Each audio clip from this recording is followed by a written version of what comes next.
வினூஸ் Germany days பார்த்துட்ருக்க எல்லாருக்கும் வணக்கங்க. நிறைய பேர் வந்து ஆக்சுவலி நிறையா பேர் மீன்ஸ் நிறையா பேர் இல்லை, ஒரு 4-5 பேர் வந்துட்டு எனக்கு டிஎம் பண்ணியிருந்தீங்க. ஏன் வந்து வீடியோஸ் போடல, என்னாச்சு, நீங்கள் இது பேஜ் க்ளோஸ் பண்ணிட்டீங்களா என்ன அப்படின்ட்டுலாம் வந்து கேட்டுட்டு இருந்தீங்க. அண்ட் ரியலி அது வந்து எனக்கு ரொம்ப ஏன் அப்படின்னாக்கா, நம்ம பேஜ் யாரா பார்க்குறாங்க, நம்ம இன்னும் போடணுமா அப்படின்ட்டு நான் நினச்சிட்டு இருந்தேன். அதுவும் இல்லாமல் already I was feeling down for some reasons. அதில் வந்துட்டு இந்த வீடியோஸ் அப்லோடு, அது வியூஸே வரல, ஃபாலோவர்ஸ் வரல அப்படின்ட்டு இருக்கும் போது I thought I can stop vlogging. And வந்து ஆனால் ஒரு சிலரோட மெசேஜஸ்லாம் வந்து எனக்கு ரொம்ப பூஸ்டிங்காக இருந்துச்சு.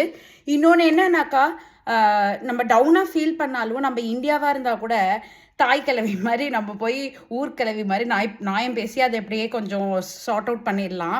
பட் ஆனால் இங்கே வேறு வழியே இல்லை, நான் உங்ககிட்ட தான் பேசி ஆகணும். So sorry for not posting the videos. So இனிமேல் வந்துட்டு நான் ரெகுலராக வந்து வீடியோஸ் போடுறேன்.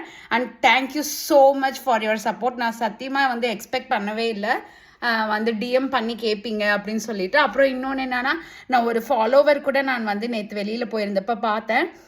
அவங்க கூட சொல்லியிருந்தாங்க, நான் உங்கள் வீடியோஸ் ரெகுலராக பார்ப்பேன், ஆனால் நீங்கள் ஏன் இப்போ ஒரு 2-3 டேஸாக வீடியோஸ் போடல, பழைய வீடியோஸ் தானே அப்லோட் பண்ணியிருந்தீங்க முந்தா நாள் கூட அப்படின்னு கரெக்டாக கெஸ் பண்ணாங்க. So I feel really happy. So ஏன்னா நான் வந்து நம்ம பேஜ் வந்துட்டு அவ்வளோவா ரீச் ஆகுதா இல்லை நம்ம சும்மா போடுறோமா, ஏன்னா உங்களுக்கே தெரியும் நம்ம vlog பண்ணுறோம் அப்படின்னாக்கா எவ்வளோ ஸ்ட்ரகிள்ஸ் மீறி தான் நம்ம போடுவோம், ஃபேமிலி ஃப்ரெண்ட்ஸோட டீசிங்ஸ் எவ்ரிதிங். ஸோ அப்படி இல்லை மீறி நான் போட்டு ரீச் ஆகுதான்ற டைமில் வந்துட்டு யோசிச்சுட்டு இருந்த டைமில் when I get positive comments, I really feel happy. And thanks for supporting. Please keep supporting.